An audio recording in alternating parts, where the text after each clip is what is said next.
एक बार फिर से स्वागत है आपके अपने चैनल मैथ लाइफ 2.0 में।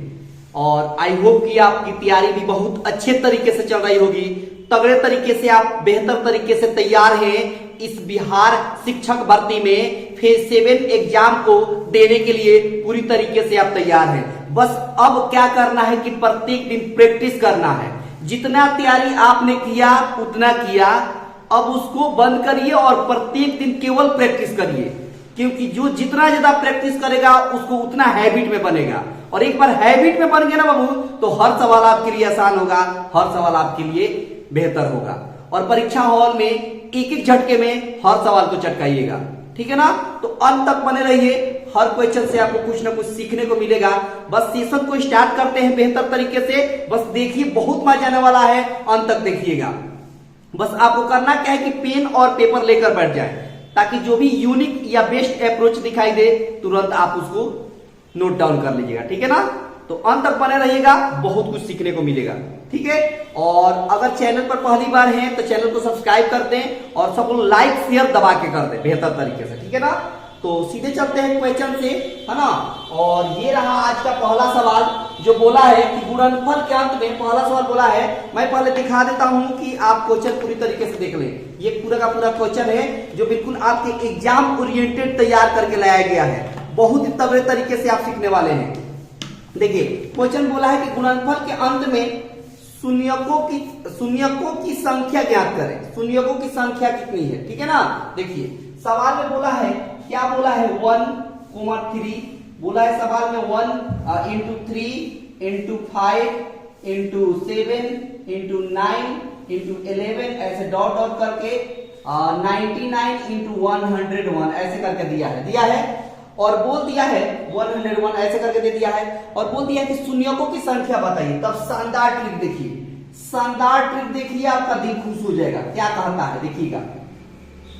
अच्छा एक बात बताइए, शून्य कब मिलता है? आपको शून्य कब मिलेगा? जब आप 2 और 5 का गुणा करिएगा तभी तो शून्य मिलेगा। 2 और 5 गुणा करने पर ही शून्य मिलता है लास्ट में, ऐसे शून्य नहीं मिलेगा। तो एक बात बताइए, इसमें 5 तो है लेकिन कहीं पर 2 आएगा या कहीं पर ऐसा कोई सम संख्या आएगा?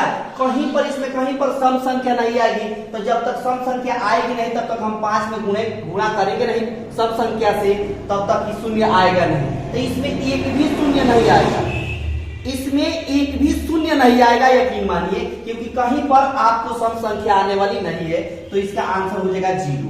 इसका आंसर हो जाएगा बाबू 0। एक झटके में आपने चटका दिया। बोलिए कोई दिक्कत, कोई परेशानी बिल्कुल नहीं होने वाली है। बहुत कुछ सीखने को मिलेगा, एक एक झटके में सवाल को चटकाइएगा। बस देखते रहिए, बस देखते रहिए, सीखते रहिए, बहुत कुछ सीखने को मिलेगा। देखिए अगला सवाल, देखिए अगला सवाल भी बड़ा ही प्यारा है और चटकाते हुए चलिए। देखिए सवाल, बस पढ़ते रहिए, प्रैक्टिस करते रहिए। सवाल देखिए, सवाल क्या कहता है, सवाल क्या कहता है, ये देखिए। सवाल में कहता है कि 33 या 900 रुपये की राशि को, समझिएगा, ए बी और सी के बीच इस तरह विभाजित किया जाता है कि ए और बी के हिस्सों का अनुपात 9:8 है। देखिए ए और बी दोनों का रेशियो का अनुपात दिया है 9:8, ठीक है, बहुत शानदार। उसके बाद बोला है कि ए और सी के हिस्सों का अनुपात 4:5 है। ए रेशियो सी का कितना है? 4:5 है, ठीक है, बहुत शानदार। अब बोला है कि बी का हिस्सा बता दीजिए। सवाल में बोला है कि बी का हिस्सा बता दीजिए, ठीक है। और टोटल कितना पैसा है? तो 33 या 900, 33,900 को बांटना है। 33,900 रुपया को 3 हिस्सों में बांटना है। 33,900 रुपया को 3 हिस्सों में बांटना है, जिसमें ए और बी का अनुपात 9:8 है और ए अनुपात सी का अनुपात है कितना बाबू? तो कहेगा कि 4:5 है। अब हमारा प्रयास क्या रहेगा कि यहाँ भी ए है, यहाँ भी ए है, तो ए का 2 वैल्यू अलग अलग रहेगा नहीं, हमको ए का सेम वैल्यू दिखाना है। तो ए का सेम वैल्यू यहाँ 9 है, यहाँ ए का वैल्यू 4 है, अलग अलग है तो हमको सेम करना पड़ेगा। कैसे? तो हम क्या करेंगे, इस 4 से ऊपर वाला में मल्टीप्लाई कर देंगे और इस 9 से नीचे वाला में मल्टीप्लाई कर देंगे, तो ए का जो रेशियो मिलेगा वो सेम मिलेगा। ठीक है ना? तो देखिए A ratio B ratio C का कैसे हो जाएगा, तो देखिए हो जाएगा 9 चौका हो गया 36, ठीक है, और बी का हो जाएगा 8 चौका 32, ठीक है, और सी का हो जाएगा 9 पचे 45, और यहाँ 9 चौका 36 ए का हो ही गया है, हो गया है ना। अब आगे देखिए, अब आगे देखिए कैसे चटकाएंगे। एक बात बताइए, तीनों को मिलाकर आपके हिसाब से कितना होगा? तीनों को मिलाइएगा, ए बी सी तीनों का रेशियो मिलाइएगा तो कितना होगा? तो कहेगा 6 2 8 8 5 13 का 3, 1 कैरी, 4 3 7 7 3 10 1 11। आपके हिसाब से 113 यूनिट हो गया, आपके हिसाब से 113 यूनिट हो गया, और क्वेश्चन के हिसाब से तीनों को मिलाकर कितना है? तो कहेगा कि 33,900 है, 33,900 है। आपके हिसाब से तीनों को मिलाए तो 113 यूनिट, क्वेश्चन के हिसाब से 33,900। अपनी तुलना क्वेश्चन से कर देंगे। ये 113 बार में काटेंगे तो एक बार में कटेगा, और 113 यही 339 हो जाता है, और डबल जीरो है तो डबल जीरो, यानी एक यूनिट की वैल्यू 300, 1 यूनिट की वैल्यू कितना हो गया? 300 हो गया। और आपसे पूछ दिया है बी का वैल्यू, बी का मान कितना है?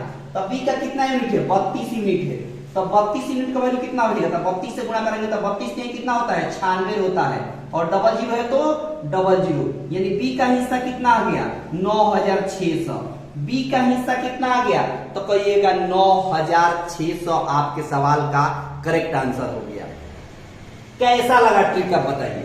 बहुत शानदार लगा होगा। आई होप कि बेहतर तरीके से आपको ये बात समझ में आ गई होगी। ठीक है ना? अगर आपके लिए कोई न्यू या नया कोई आपको अप्रोच दिखाई दे या क्वेश्चन नया दिख रहा है तो तुरंत आप नोट डाउन कर लीजिएगा। ठीक है ना? बहुत शानदार। अगला सवाल देखेंगे। अगला सवाल भी बड़ा ही प्यारा है और एग्जाम ओरिएंटेड है। बस देखते रहिए, सीखते रहिए और एक एक झटके में चटकाते रहिए।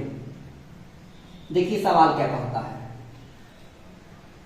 सवाल बहुत मजेदार है, एग्जाम ओरिएंटेड है सब, और यही टाइप रहने वाला है आपके पेपर में। सवाल में कहता है कि 27 के पावर 95 माइनस 32 के पावर 38। देखिएगा 27 के पावर 95 है और इंटू आगे कह दिया है 32 के पावर 38 है। 32 के पावर क्या है? 38। ठीक है, और कह दिया इकाई स्थान का अंक क्या है? यूनिट डिजिट निकालना है, इकाई अंक। देखिए इसको बनाने का या सॉल्व करने का शानदार ट्रिक है। क्या शानदार ट्रिक है? देखिए इसमें का यूनिट डिजिट लीजिए, 27 में से इकाई अंक लीजिए, कितना है? 7 है, 7 ले लिए। ठीक है, अच्छा पावर जो भी है उसमें आप 4 से भाग दीजिए। 95 में 4 से भाग देंगे, 95 में 4 से भाग देंगे तो शेषफल 3 बचेगा। शेषफल कितना बचेगा? 3। कैसे? तो देखिए 4 से भाग देंगे, हमेशा पावर में 4 से भाग दीजिएगा, याद रखिएगा, है ना? यूनिट डिजिट निकालने के लिए अगर पावर में कुछ वैल्यू दिया है तो 4 गुना 8 नीचे 1, 4 3 12 नीचे 3, शेषफल कितना बच गया? 3 बच गया। यही 3 पावर में आ जाएगा, यही 3 कहां आ जाएगा? पावर में रख देंगे। ठीक है ना? अब आ जाएंगे यहां भी वही काम करेंगे। यहां यूनिट डिजिट कितना है? इकाई अंक 2 है तो 2 रख दिया। अब 38 में 4 से भाग देंगे तो 4 9 36, 36 घटाएंगे 38 में से कितना होगा? 2 होगा, यानी शेषफल कितना बच गया? 2 बच गया। अब देखिए यानी 7 के पावर 3 का मतलब होता है 343 और 2 के पावर 2 का मतलब होता है 4, तो 13 में से 4 जाएगा तो कितना होगा? 9। आगे कुछ भी आए उससे कोई फर्क नहीं पड़ता, हमको इकाई अंक से मतलब होता है। 13 में से हमने 4 घटाया तो 9 हुआ, आगे कुछ भी आए कोई फर्क नहीं पड़ता, यानी इकाई अंक आपका 9 आ गया। इकाई अंक आपका 9 आ गया और यही आपके सवाल का सही आंसर हो गया, यही आपके सवाल का करेक्ट आंसर हो गया। आई होप कि आपको ये बात पूरी तरीके से समझ में आ गई होगी। ये बात आपको पूरी तरीके से समझ में आ गई होगी। बस एक एक झटके में चटकाते हुए चलिए, आपको बिल्कुल दिक्कत होने वाली नहीं है, बिल्कुल आपको समस्या आने वाली नहीं है। ठीक है ना? देखिए सवाल देखिए अगला क्या कहता है। अगला सवाल देखिए क्या कहता है, और पसंद आ रहा है तो लाइक शेयर दबा के करेगा। लाइक शेयर दबा के करना बहुत जरूरी है, लाइक शेयर दबा के करना बहुत जरूरी है, क्योंकि अगर पसंद आए तो लाइक शेयर में कमी ना करें, लाइक शेयर में कमी ना करें। ठीक है ना? देखो सवाल देखिए क्या कहता है। कहता है कि 10 संख्याओं का औसत 6 है। समझिए बात, 10 संख्या है, इसका एवरेज कितना दिया हुआ है, तो कहिएगा कि इसका एवरेज दिया है औसत कितना बाबू, तो कहिएगा कि 10 संख्याओं का औसत दे दिया है 6 दे दिया है 6। आगे देखिए, आगे सवाल बोला है कि यदि प्रत्येक संख्या 13 से गुणा की जाती है तो संख्याओं का नया औसत बताइए। न्यू एवरेज बता देना है, न्यू एवरेज आपको बता देना है। अब शानदार ट्रिक देखिए, शानदार ट्रिक देखिए, आपका दिल खुश हो जाएगा। देखिए, जब भी कोई संख्याओं का कोई औसत दिया हो, एवरेज दिया हो, समझिएगा बात ध्यान से, और सभी संख्याओं में आपको 13 से गुणा करना है। कितना से गुणा करना है? 13 से गुणा करना है। समझिएगा बात, जब भी आपको कितना ही यहां संख्या हो उसका एवरेज दिया हो तो इस संख्या से कोई लेना देना नहीं। ध्यान समझिएगा, कितना ही संख्या का एवरेज दिया हो इस संख्या को भूल जाना है। हमारी निगाहें जानी चाहिए औसत पर, एवरेज पर। कितना एवरेज यहां दिया है तो कह दीजिएगा कि 6 दिया हुआ है। इसी में जो कह रहा है वो कर दीजिए। जो भी छेड़छाड़ करनी है इसी औसत में करनी है, बाकी किसी चीज में छेड़छाड़ करने की जरूरत नहीं है। देखिए, इसमें बोला है ना 13 से गुणा करने के लिए प्रत्येक में, तो आप इसी 6 में 13 से गुणा कर दीजिए, तो 13 6 कितना हो गया? 78 हो गया। और यही आपके सवाल का आंसर हो गया, यही आपके सवाल का आंसर हो गया। मात्र 1 सेकेंड का था ये सवाल, मात्र 1 सेकेंड का था। यकीन मानिए, अगर आपकी नजरें तेज है, निगाहें तेज है, तो एक झटके में हो जाएगा। देखिए, होता क्या है कि अगर इसमें जो कहे वही छेड़छाड़ इसमें करेंगे। देखिए, 13 से गुणा करने का है, तो इसलिए हमने 13 से गुणा कर। अगर कहता सवाल में कि प्रत्येक संख्या में से 2 घटाया जाता है, तो इस 6 में से हम 2 घटाते। अगर कहता कि प्रत्येक संख्या में 2 से भाग किया जाता है, तो हम 6 में 2 से भाग करते। अगर कहता कि प्रत्येक संख्या में 8 जोड़ा जाता है, तो हम इस 6 में 8 जोड़ते। यानी जो भी छेड़छाड़ करनी है इस एवरेज में करनी है, नया औसत ऑटोमेटिक आ जाता है। आई होप की बात आपको पूरी तरीके से क्लियर हो गई होगी। हो गई? बहुत शानदार। आगे देखिए, अगला सवाल देखिए, अगला सवाल कितना प्यारा है और कैसे चटकाएंगे। देखिए, सवाल बहुत मजेदार है और एग्जाम ओरिएंटेड है। सबसे बड़ी बात है कि सब के सब आपका एग्जाम ओरिएंटेड। देखिए, सवाल में क्या कहता है?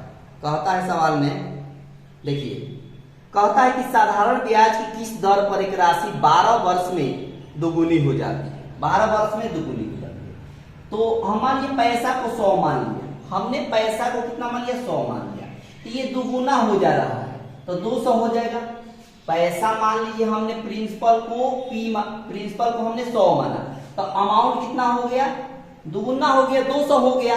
तो एक बात बताइए, ब्याज कितना मिलेगा? एक बात बताइए कि प्रिंसिपल 100 रुपया है, 200 रुपया आपका मिश्रधन हो जा रहा है, यानी अमाउंट हो गया। तो ब्याज कितना का मिला? 100 रुपया का ब्याज मिला। कितना का मिला? 100 रुपया। अच्छा, टाइम कितना दिया है? तो कह दिया है 12 वर्ष। कितना बोल दिया है? 12 साल दिया है। टाइम कितना दिया है? 12 साल दिया है। ठीक है। अच्छा, जो ब्याज होता है, ब्याज, साधारण ब्याज, वो बेसिकली टाइम और रेट का गुणनफल होता है, दर और समय का, यानी रेट और टाइम का गुणनफल होता है। तो ये कितना है? 100। और टाइम कितना दिया है? यहाँ पर 12 दिया है, तो 12 हमने भर दिया। तो रेट कैसे निकलेगा? तो 100 और ये 12 गुना में इधर रहेगा, तो भाग में होगा, भाग दीजिए, तो 8 होल 1/3 होगा मेरे ख्याल से। भाग देने के बाद बरौट 96 हो गया और 4 बचेगा, तो दशमलव में आएगा, मेरे ख्याल से दशमलव आएगा। कितना हो जाएगा? 8.33 आएगा। इसको आप 8.33 भी लिख सकते हैं, आप इसको 8.33 ऐसे लिख सकते हैं, आप ऐसे भी लिख सकते हैं, ऐसे भी। अब डिपेंड करता है ऑप्शन पर, ऑप्शन इस रूप में दिया है कि इस रूप में दिया है। देखने वाली बात है कि ऑप्शन इस रूप में देता है, इस रूप में। वैसे आप ये भी आंसर सही है, ये भी आंसर सही है। ये मिक्स फ्रैक्शन में है, ये दशमलव में है। ठीक है ना? बहुत सुंदर। तो ये आपके सवाल का आंसर हो गया। बहुत आसान था, बहुत कंसेप्चुअल था। इसको बनाने के और भी बहुत सारे तरीके हैं। इस सवाल को बनाने के और बहुत सारे तरीके हो सकते हैं, है ना? तो ये भी एक टेक्निक है।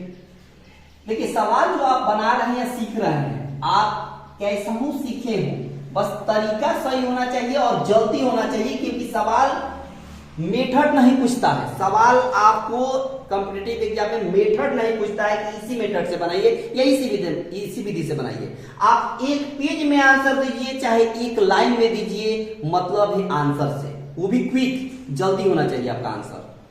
लेंथी मेथड, बहुत लंबा प्रोसेस नहीं बना सकते। बनाने के लिए आजाद हैं, बना सकते हैं, लेकिन आपका टाइम कंज्यूम होगा, ये मकसद होता है। देखिए सवाल में आगे बोला है कि यदि चीनी की दर 25% बढ़ जाती है, देखिए अगर चीनी की दर अगर 25% बढ़ जाती है, चीनी की दर 25% बढ़ जाती है, तो बोला है कि परिवार को अपनी खपत को कितना प्रतिशत कम करना होगा कि व्यय समान रहे। कि खपत में कितनी कमी करना पड़ेगी, बोला है कि खपत में कितनी कमी करनी पड़ेगी, कितनी परसेंट की कमी करनी पड़ेगी कि उसके व्यय में कोई परिवर्तन ना हो, यानी खर्च में कोई परिवर्तन ना हो, ये कह दिया है। तो इसका सीधा सीधा ट्रिक होता है कि अगर कोई अब x% की वृद्धि हो रही है तो याद रखिए x/100 प्लस x इंटू 100। अगर वृद्धि हो तो यहाँ प्लस देंगे, अगर यहाँ पर कमी कहता तो नीचे माइनस देते हैं। बात समझ में आ गई? तो देखिए x के जगह पर कितना है 25 है, तो 25 और नीचे 100 प्लस x मतलब 100 प्लस 25 का मतलब 125 हो गया इंटू 100। 25 बचे 125, 5 से काटेंगे 20 बार में, इन 20% आपके सवाल का आंसर हो गया। 20% सवाल का आंसर हो गया। 20% आपके सवाल का सही आंसर हो गया। 20% आपके सवाल का सही आंसर हो गया। आई होप कि ये बात आपको पूरी तरीके से बेहतर तरीके से ये समझ में आ गई होगी। आ गई ना? बहुत शानदार। देखिए सवाल कैसे चटकाएंगे अगला, देखते रहिए, सीखते रहिए, आपको बिल्कुल दिक्कत होने वाली नहीं है ना, आपको बिल्कुल समस्या नहीं होगी। देखिए सवाल कहता है आगे कि 4 पेन, 6 नोटबुक और 9 फाइलों की कीमत 305 रुपया। देखिए 4 पेन और 6 नोटबुक और क्या दे दिया है 9 फाइल का कीमत दे दिया है 305 रुपया। ठीक है, बहुत शानदार। आगे देखिए, आगे एक और लाइन में बोला है कि 3 पेन, ठीक है, और 4 नोटबुक, 4 नोटबुक और क्या कह दिया है 2 फाइल का कीमत कितना है, तो कह दिया है कि 145 रुपया। ठीक है, ये सबका कीमत है इतना, देख सकते हैं। उसके बाद आपको निकालना क्या है, निकालना है 5 पेन प्लस 8 नोटबुक प्लस कितना फाइल है 16 फाइल है, तो इसका कीमत निकाल देना है। अब शानदार ट्रिक देखिए, शानदार ट्रिक देखिए, आपका दिल खुश हो जाएगा। समझिए बात, इसको पकड़ना पड़ेगा आपको। कैसे? ऐसा कुछ करें इन दोनों में रिलेशन की ये आ जाए, इन दोनों में ऐसा रिलेशन लाए कि ये आ जाए, इन दोनों में ऐसा रिलेशन लाए कि ये आ जाए, और वही बात यहां लागू कर देंगे, हो जाएगा। देखिए एक बात बताइए, अगर हम इस 4 में 2 से गुणा कर दें तो 4 गुना 8, 8 में से 3 घटाएंगे तो कितना हो जाएगा 5 हो जाएगा। अच्छा इस 6 में 2 से गुणा कर देंगे तो 6 गुना 12, 12 में से 4 जाएगा तो 8 हो जाएगा। अच्छा 9 में 2 से गुणा करेंगे तो 9 गुना 18, 18 में से 2 घटाएंगे तो 16 हो जाएगा। इसका मतलब ये बात तीनों में लागू हो रहा है। मतलब ये कि आपको पहले वाली इक्वेशन में 2 से गुणा करना है, 2 से गुणा करना है, यानी 2 से यहां गुणा करेंगे और ये घटा देंगे। तो 305 में 2 से गुणा करिए तो कितना होगा, तो कहेगा कि 305 में 2 से गुणा करेंगे तो हो जाएगा कितना 610, 5 में 10, 3 में 6, और उसमें से क्या घटाना है 145 घटाना है 145, तो यहाँ हो जाएगा 5, यहाँ 10 में से 4 गया 6, यहाँ 5 में से जगह 465 आपके सवाल का आंसर हो गया। 465 आपके सवाल का सही आंसर हो गया। 465 आपके सवाल का करेक्ट आंसर हो गया। आई होप कि ये बात आपको पूरी तरीके से समझ में आ गई। ये बात आपको पूरी तरीके से समझ में आ गई होगी। बड़ा शानदार कंसेप्ट है, शानदार ट्रिक है। बस देखते रहिए, सीखते रहिए और एक एक झटके में चटकाते रहिए। अगला सवाल देखिए, अगला सवाल क्या कहता है। देखिए अगला सवाल भी बड़ा ही प्यारा है और एग्जाम ओरिएंटेड है ना, एग्जाम ओरिएंटेड है। देखिए सीखिए, है ना, आपको बिल्कुल दिक्कत होने वाली है। और पसंद आ रहा है ट्रिक तो लाइक शेयर में कमी ना करेगा, लाइक शेयर दबा के करें, है ना, और बेहतर तरीके से अपना तैयारी जारी रखें और प्रत्येक दिन प्रैक्टिस करते रहें हर सब्जेक्ट का। वैसे तो इस चैनल पर केवल मैथ ही मिल रहा है, लेकिन फिर भी आप जिससे भी फॉलो करते हो, जहां भी ऑनलाइन या ऑफलाइन जहां भी पढ़ते हो, है ना, प्रॉपर रूप से प्रैक्टिस जारी रखें। अगला सवाल देखिए, कहता है कि माना कि P एक अभाज्य संख्या है। P पी क्या है, एक अभाज्य संख्या है। पी को क्या कह दिया है, अभाज्य संख्या कह दिया है। और आगे कह दिया पी एक्स वाई प्लस 7, इसको भी अभाज्य संख्या कह दिया है, इसको भी अभाज्य संख्या कह दिया है। और उसके बाद कह दिया है कि पी को ऐसा संभावित मान कितना होगा, पी का संभावित मान कितना होगा। देखिए एक बात बताइए, पी का ऐसा वैल्यू रखिए जो अभाज्य हो, जैसे हमने 2 रखा, एक नहीं, एक न तो भाज्य होता है और ना ही अभाज्य होता है, वो नहीं होता है। तो 2 हम रखेंगे, तो 2 यहां पुट करिए, तो 2 का एक्स वायर इसमें 7 जोड़िए, 2 का एक्स वायर 4, 4 में 7 जोड़ेंगे तो कितना होगा, 11 हो जाएगा। 2 का एक्स वायर 4 और 4 में 7 जोड़ेंगे तो कितना हो जाएगा, 11 हो जाएगा। मतलब यह भी अभाज्य, यह भी अभाज्य, तो एक अभाज्य मिल गया, एक अभाज्य मिल गया ना, ठीक है। उसके बाद अब 3 रखिए, तो 3 पी का मान रखेंगे, तो यहाँ 3 रखिए पी के जगह पर 3, तो 3 का एक्स वायर करेंगे और कितना जोड़ेंगे, 7 जोड़ेंगे, तो 3 का एक्स वायर 9, 9 में 7 जोड़ेंगे तो 16, तो 16 अभाज्य नहीं आया, जबकि ये बोला है कि अभाज्य होना चाहिए। तो यहाँ तो अभाज्य आपने 3 रखा, लेकिन यहाँ 16 अभाज्य नहीं आया, तो इसको नहीं लेंगे। इसका मतलब 4 भी नहीं होगा, 4 भाज्य होता है, 5 नहीं होगा, 5 के एक्स वायर 25, 25 में 7 जोड़ेंगे तो 32 हो जाएगा।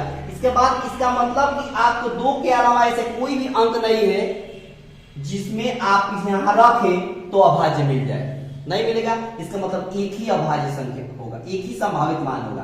पी का कितना संभावित मान होगा, तो कहेगा कि पी का एक ही संभावित मान होगा। आई होप की बात क्लियर हो गई। आंसर हो गया 1, आंसर क्या हो गया 1, ठीक है। क्लियर है सब कुछ, बेहतर है, बहुत सुंदर।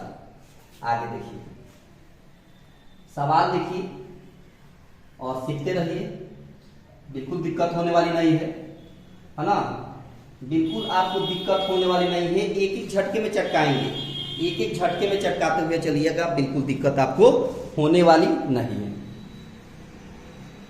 देखिए सवाल में बोला है क्या, बोला है कि पिता और पुत्र की आयु का अनुपात 6:3 है। समझिए बात, एक फादर है और एक सन है, 6 कितना है, 2 है, कितना है 6:3 है। पिताजी और जो पुत्र हैं उनके दोनों का आयु का अनुपात 6 कितना है, 3, ठीक है। यदि उनकी आयु का गुणनफल 450 हो, इनका आयु का गुणनफल कितना हो, 450 हो, तो हम क्या करते हैं कि इसको मान लेते हैं 6x और इनको मान लेते हैं 3x। पिताजी का उम्र 6x मान लिया और पुत्र का उम्र कितना मान लिया, 3x। अब इन दोनों का गुणनफल कितना होगा, तो आपके हिसाब से गुणनफल कितना होगा, तो कहेगा कि 6×3 18 xxy। आपके हिसाब से गुणनफल दोनों का कितना होगा, तो कहेगा कि 6×3 18 xxy। और क्वेश्चन के हिसाब से गुणनफल कितना दिया है, तो कहेगा कि 450 है। क्या समझे बात, आपके हिसाब से दोनों के आयु का गुणनफल कितना है, 18 xxy, और क्वेश्चन के हिसाब से दोनों के आयु का गुणनफल कितना है, 450। अपनी तुलना क्वेश्चन से कर देंगे। अब काटिए, 9 से काटिए, 9 दूना 18, 9 पचे 45, और 2 से काटिए 25 बार में, मतलब xxy का वैल्यू कितना हो गया 25, तो x का वैल्यू कितना हो जाएगा 5 हो जाएगा, क्योंकि x वाई जगह तो रूट अंडर में हो जाएगा, अब 25 का वर्गमूल 5 हो गया, तो x का वैल्यू 5 आ गया। आपसे पूछा क्या है सवाल में, तब पूछा है सवाल में कि पिताजी का आयु बता दीजिए, तब पिताजी का यहाँ कितना है 6x है, तो इसमें वैल्यू रख दीजिए, तो x का वैल्यू 5, तो यहाँ 5 रखेंगे, यहाँ 5 रखेंगे, तो 6 पचे कितना हो जाएगा 30 हो जाएगा, 6 पचे कितना हो जाएगा 30 हो जाएगा। हमने क्या किया कि x का वैल्यू 5 यहाँ रख दिया, तो 6 पचे 30 आपके सवाल का आंसर हो गया। 30 ईयर्स, यानी पिताजी की वर्तमान उम्र कितनी है, 30 साल है। पिताजी की वर्तमान उम्र कितनी है बाबू, तो कहेगा कि 30 साल है।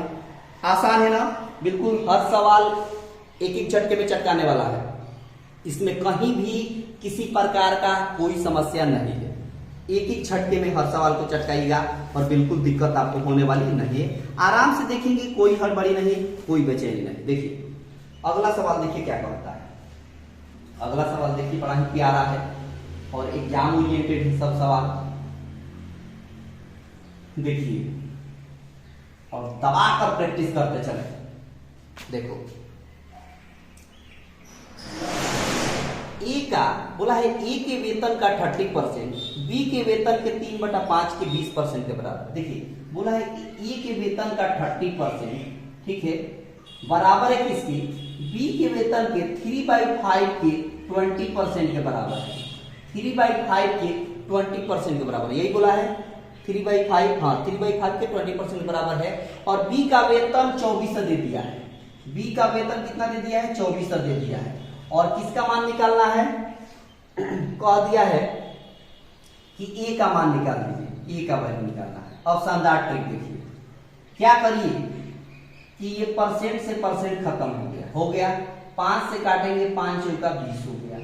3 से काटेंगे 10 बार में, 2 से काटेंगे 5 बार में, 2 से काटेंगे 2 बार में। यानी a बाई बी का अगर वैल्यू निकालें तो 2/5 होगा। कितना होगा? 2/5। ये b आ जाएगा नीचे और ये 5 आ जाएगा इसके नीचे, तो 2/5 हो गया। ठीक है। अच्छा, आपके हिसाब से 5 का कितना यूनिट, b का कितना यूनिट दिया है? 5 यूनिट। आपके हिसाब से b का कितना वैल्यू दिया है? 5 यूनिट। और क्वेश्चन के हिसाब से b का कितना वैल्यू दिया है? 2400। कितना दिया है? 2400। यानी इस 5 यूनिट का वैल्यू कितना दे दिया है? 2400। 5 यूनिट का वैल्यू कितना दे? 2400। तो 1 यूनिट का वैल्यू निकालेंगे तो कैसे होगा? तो काटिए 5 का 20 और 5 8 40 और 1 जीरो है तो 1 जीरो। 1 यूनिट का वैल्यू 480 हो गया। 1 यूनिट का वैल्यू 480 हो गया। 1 यूनिट का वैल्यू 480 हो गया। तो आपसे पूछा है कि ए का वैल्यू बताइए। ए का, तो ए का कितना यूनिट है? 2 यूनिट है। तो 2 यूनिट का वैल्यू निकालेंगे तो 48 गुना 96, 960 हो गया। 960 आपके सवाल का आंसर हो गया। 960 आपके सवाल का करेक्ट आंसर हो गया। आई होप कि आपको ये बात पूरी तरीके से समझ में आ गई होगी। शानदार ट्रिक है ना? शानदार ट्रिक है, शानदार अप्रोच है। सवाल को चटकाने का सबसे बेस्ट ट्रिक यही है। आगे देखिए, आगे क्या कहता है। देखिए सवाल, इसमें कहीं पर किसी प्रकार की आपको समस्या नहीं होगी। समझिए बात, मेरी बात पर भरोसा करिए और प्रैक्टिस मेरे साथ प्रत्येक दिन आप करते रहिए, है ना? प्रैक्टिस करते रहिए। और पीडीएफ का टेंशन मत लीजिए। पीडीएफ अगर आपको चाहिए तो हम इस वीडियो के डिस्क्रिप्शन बॉक्स में मैं उसका लिंक पिन कर दूंगा, वहां से आपको पीडीएफ इस क्लास का मिल जाएगा। ठीक है ना? देखो सवाल में क्या कहता है। आगे कहता है कि बॉक्स में 160 रुपया है। समझिए बात, एक बॉक्स है जिसमें उस बॉक्स में 160 रुपया है। टोटल उस बॉक्स में कितना है? तो कहेगा कि 160 रुपया है। ठीक है। आगे बोला है, सॉरी 160 में 180 रुपया है, माफी चाहेंगे 180 रुपया है। ठीक है, 180 रुपया है। आगे देखिए, आगे बोला है कि 1 रुपये के 50 पैसे के और 25 पैसे के सिक्के हैं और सिक्कों का रेशियो दिया है 2:3:4। यही है 2:3:4। अब देखिए, एक यहाँ पर ये 1 रुपया का यहाँ सिक्का है, यहाँ 50 पैसे का सिक्का है, यहाँ 25 पैसे का सिक्का है। ठीक है, ठीक है ना? 25 पैसे का सिक्का है। ठीक है, 1 रुपया 50 पैसा और 25 पैसे के सिक्के पड़े हुए हैं इस बॉक्स में। अब समझिए। अच्छा, एक बात बताइए, ट्रिक देखिए, शानदार ट्रिक देखिए, आपका दिल खुश हो जाएगा। शानदार ट्रिक देखिए, ये 2 रुपया, ये 2 है, इसमें एक 2 सिक्का है 1-1 रुपया का, तो कितना होगा? 2 होगा। अरे 2 सिक्का है 1-1 रुपया का, तो कितना रुपया होगा? 2 रुपया होगा। अच्छा, यहाँ पर देखिए, अच्छा इसको रुपया में बदलने के लिए ना आप 2 से भाग करिए। 3 में 2 से भाग देंगे तो 1.5। अच्छा, इसको 4 को रुपया बदलने के लिए ना 4 से भाग देंगे। क्यों? क्योंकि 50 पैसे का 2 सिक्का होता है, इसलिए हमने 2 भाग दिया 1 रुपया में। और 1 रुपया में 25 पैसे के 4 सिक्के होते हैं, तो हमने 4 से इसमें भाग दिया। तो 4 से भाग देंगे 4 में, तो कितना होगा? 1 होगा। ठीक है। अच्छा, आपके हिसाब से तीनों को मिलाकर कितना यूनिट हो गया? तो कहेगा 2, 1, 3, 1 मिलकर 4, 4.5। आपके हिसाब से तीनों को मिलाकर 4.5 यूनिट हो गया। अब क्वेश्चन में कहता है कि नहीं 100 टोटल पैसा 180 रुपया है। ठीक है, देखिए बच्चे लोग जो होते हैं, छोटे छोटे बच्चे, वो गुल्लक में पैसे रखते हैं। ठीक है, कुछ बचा के अपने पॉकेट मनी। तो बच्चे का कहना है कि 180 रुपया है और माता जी कह रहे हैं कि नहीं 4.5 है। बच्चा कहता है कि नहीं, उसमें 180 रुपया है। तो अपनी तुलना इससे कर देंगे। ये दशमलव हटेगा तो इधर एक जीरो आ गया। 9 से काटेंगे 9 × 5 = 45। 9 से काटेंगे 9 × 2 = 18, 200 आ गया। 5 से काटेंगे 5 × 20, 40 आ गया। मतलब कि 1 यूनिट का वैल्यू 40 हो गया। 1 यूनिट का वैल्यू कितना हो गया? 40 हो गया। आपसे पूछा क्या है? पूछा है सवाल में क्या पूछा है? सवाल पूछा है 50 पैसे की सिक्कों की संख्या बताइए। तो 50 पैसे को सीखो, 50 पैसा का कितना यूनिट दिया है? 3 यूनिट दिया है। तो 3 यूनिट की वैल्यू कितना हो जाएगा? तो 1 यूनिट की वैल्यू 40, तो 3 यूनिट की वैल्यू 4 3 12 120 हो जाएगा। कितना हो जाएगा बाबू? 120 आपके सवाल का आंसर हो गया। 120 आपके सवाल का सही आंसर हो जाएगा। आई होप ये बात आपको पूरी तरीके से क्लियर हो गई। ये बात आपको पूरी तरीके से क्लियर हो गई। और आगे देखिए अगला सवाल कैसे चटकाएंगे। देखिए सवाल देखिए बहुत आसान है और बहुत टफ आपके पेपर में रहने वाला नहीं है। बिल्कुल आपको डुएबल रहने वाला है।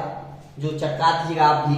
देखो सवाल में क्या कहता है? कहता है कि 12,992 रुपया की धनराशि को ए, बी और सी के बीच इस प्रकार विभाजित किया जाता है कि ए और सी के हिस्सों का अनुपात 4:15 है और ए और बी के हिस्सों का अनुपात 2:5। देखिए टोटल पैसा कितना है? 12,992। 12,992 टोटल ये पैसा है। ठीक है, कितना रुपया है? अच्छा, ए और सी का रेशियो दिया है कितना बाबू? तो कहेगा कि ए और सी का रेशियो दिया है, ए और सी का रेशियो दिया है 4:15। ठीक है। अच्छा, ए और बी का रेशियो कितना दिया है? तो कहेगा ए और बी का रेशियो दिया है आपका कितना बाबू? 2:5। 2:5 ऐसे दे दिया है। अब समझिए, अभी थोड़ी देर पहले ऐसा सवाल मिला था, स्टार्टिंग दौर में मिला था ना। मैंने क्या किया था? यहाँ भी ए है, यहाँ भी ए है, तो ए को बराबर करेंगे रेशियो को। तो यहाँ 4 है, यहाँ 2 है, तो इसको भी 4 बनाएंगे। कैसे? तो नीचे वाला में 2 से गुणा करके। अब देखिए ना, A ratio B ratio C मिलेगा कितना? तो यहाँ 4 है ना, तो यहाँ भी 2 दूना 4 होगा। ठीक है। और बी का कितना रेशियो हो जाएगा? तो कहेगा 5 दूना 10 हो जाएगा। और सी का रेशियो यहाँ पर दिख रहा है, देखिए सी का रेशियो दिख रहा है कितना? 15। ठीक है। अच्छा, आपके हिसाब से तीनों को जोड़ेंगे तो कितना होगा? आपके हिसाब से 4 और 10 14 हो गया, 14 और 15 29 हो गया। आपके हिसाब से 29 यूनिट हो गया। क्वेश्चन कर रहा है कि नहीं टोटल आपका है कितना? 12,992। आप कह रहे हैं कि 29 यूनिट। क्वेश्चन कर रहा है कि नहीं टोटल पैसा है 12,992। तो एक काम करेंगे, क्वेश्चन कहेगा कि ठीक है आ जाओ मेरे पास, मैं और तुम इक्वल कर लेते हैं, समझौता कर लेते हैं। क्या समझेगा? अरे आपका कहना है कि 29 यूनिट, सवाल कर रहा है कि नहीं हम 12,992 है। तो अब क्या कहिएगा सवाल से कि आ जाओ हम दोनों समझौता कर लेते हैं। तो 29 से काटिए,